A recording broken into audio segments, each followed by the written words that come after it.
All right, good morning, boys and girls. Welcome to my channel. If you're new here, my name is David. And today's discussion, we're going to talk about having a bucket list in retirement. Is it just for people that are retired should have a bucket list? Or if anybody has a bucket list. But today is Wednesday. Refer to my notes here. Today is Wednesday, March 25th, and it's 90 degrees outside, and 90 Celsius is, so it's 90 Fahrenheit, 32 Celsius. So, and it's like 10 o'clock in the morning, something like that, 10:30. It's already 90, but it's only supposed to get up to like 95 or so today. So, not too bad, I'm inside, so that's good. Okay, so retirement and a bucket list. I would like to think that you would have a bucket list when you're 21. And the reason being, or the reason I think anyway, is because when you're that age, you're just starting out working, you're just starting out maybe having a steady girlfriend or boyfriend, whatever the case is. And you start thinking about your life, and you start thinking about planning your life. I would think that you would start your bucket list then and try to hit some of the things on your bucket list like before 30. And the reason I say that is you don't want to have a bucket list that you don't do until you retire at age 62 or 65 or 70, whatever it is, for whenever you retire. Yeah, you can still get around at 70. I mean, I'm 76, as you know. I'll be 77 in September. I do my calisthenics in the morning. I try to walk a little bit. I really watch what I eat. So, I mean, yeah, I can still move around. I can still enjoy it. But it's not the same as going to, like, say, Rome when you're 30, or going to Paris when you're 32, and you have a wife or you have a girlfriend with you. That's the time that I would think that you would really enjoy being having a bucket list. So I started traveling about 10 years ago after I had retired. And I shouldn't have waited so long to start, but it was like a lot of things in life. It had to do more with financially than anything else. And I did I went to the usual places. I went to Barcelona, Madrid, Rome, Naples, Paris, Abu Dhabi, Dubai, Japan, Hong Kong. So I went to a lot of places. I've been to a lot of places already that are on people's bucket list, but as we know, there's like, 210 countries in the world? So I have a long way to go. I've only been to about 10. Obviously, I won't make all of those. I'm not rich enough to be constantly going to a new country every day or every week. So I still have a bucket list. But now my bucket list has changed a little bit, that being that my grandson wants to travel. He's 22. He'll be 23 this year. And he's got a girlfriend. He's going to college. So it's going to be a few more years before he's in a job where he can get a 2-week vacation, and then him and Grandpa can travel.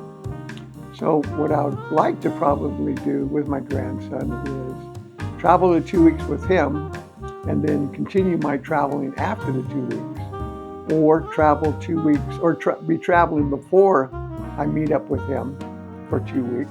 If he wants to bring along a girlfriend, he can. That's fine. It's always better if you have somebody with you. So if he wants to bring around a girlfriend, that's good with him. I don't mind. I would like to have a girlfriend with me if I was traveling, especially if I was his age. So that's kind of what I want to do, is I can't not travel if I'm waiting for my grandson.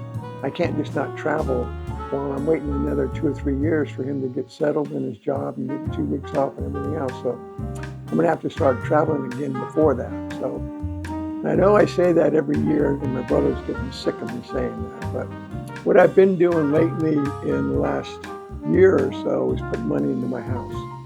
That being putting money in the inside. buying furniture, halfway decent furniture, because I remember when my mom died and other people that I've met who have died, the loved ones are left with, what do they do with all the stuff that the person had? Well, if you have halfway decent stuff that you leave your kids, it doesn't have to be super expensive, but halfway expensive and in good shape and everything. If you leave, when you die and you leave that stuff and your family picks it up, like in my case, my grandson gets it, then he'll have good furniture and stuff to last him another 10 years or so. So what I've been trying to do is replace all of my, what I call get by stuff, just to have some furniture, just to get by in life. Replace that stuff with some halfway decent things that he can inherit when I'm gone. I don't want him to inherit junk. I don't know if he's going to be into photography, but I've always told him, just look up my cameras and lenses, take some time, look them up, and then just sell them on eBay if you don't want to. Some of them you can still get a pretty good price for these. I have quite a few, as you know, 10, 12 bodies and 50 or 60 lenses I've accumulated over the years. So you could always sell those and get some money that way. So I know I'm kind of veering off from talking about the bucket list, but that all kind of fits in with my theory on the bucket list, is to go places when you're retired. Now that's all that I can talk to. I'm retired and I'm talking about my bucket list, going to different places. So I really liked Europe. I haven't seen everything, obviously, in Europe. I like Spain, and I want to go to Portugal. So I want to go to the southern part of Spain.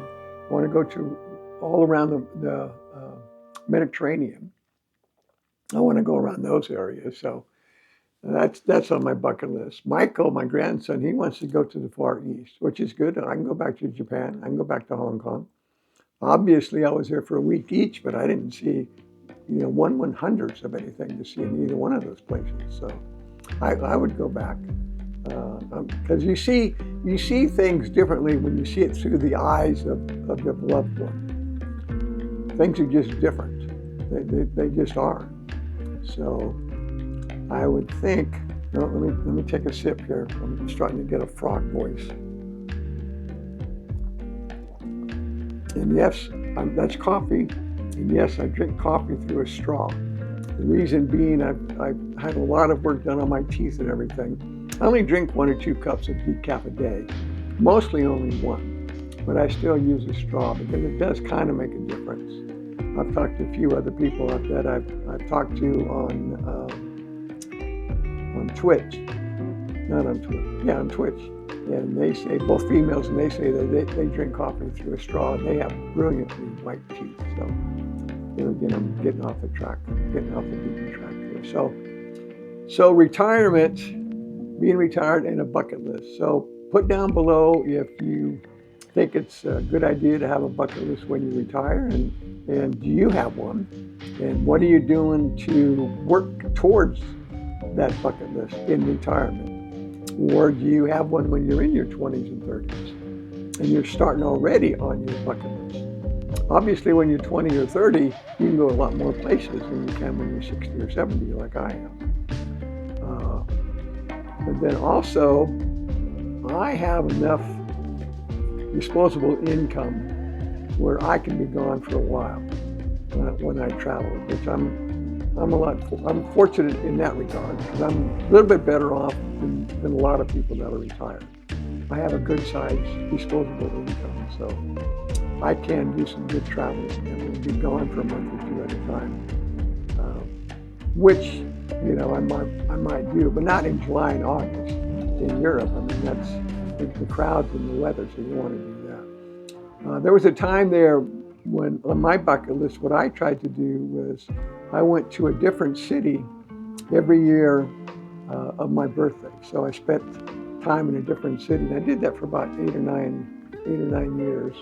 My birthday's in September, toward the end of September, so that's a very good time to go to Europe.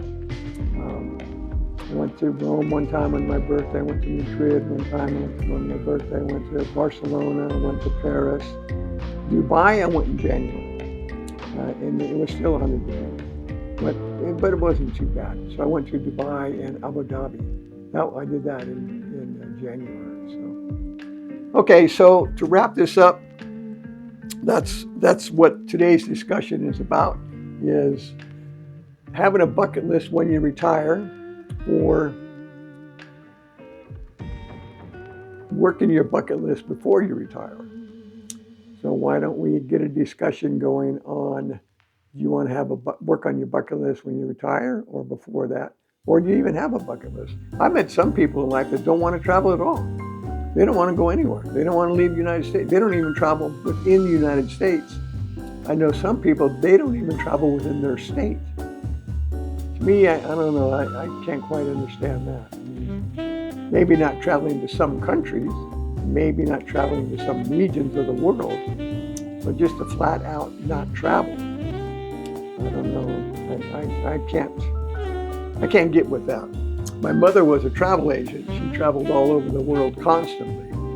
But back then, when she was a travel agent in the 70s and 80s, it was different in the fact that hotels in other countries would invite travel agents to come over to promote their hotel so they'd get a free ride. So as much as my mom traveled to all the places she went to when she did travel, it was all free.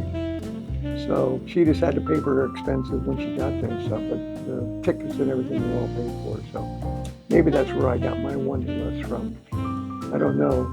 I know when I got out of the Army, or when I was in the Army, I had my 21st birthday on top of the Eiffel Tower in Paris. That's just because after Vietnam, they sent me to Germany for 15 months. And since my birthday's in September, which is a good time to travel, my parents and another couple came over for 30 days and traveled all over. And I was off for a week or 2 weeks, 10 days, something like that. So I traveled with them a little bit, went to a lot of countries, but I had my 21st birthday on top of the Eiffel Tower in Paris. So never forget that. So maybe that's when I started my bucket list, wanting to travel, to see things. Because the other places that I traveled when I was going overseas is, you'd be surprised what the rest of the world thinks about the United States. Whether it's Trump or Obama or Biden, it doesn't matter.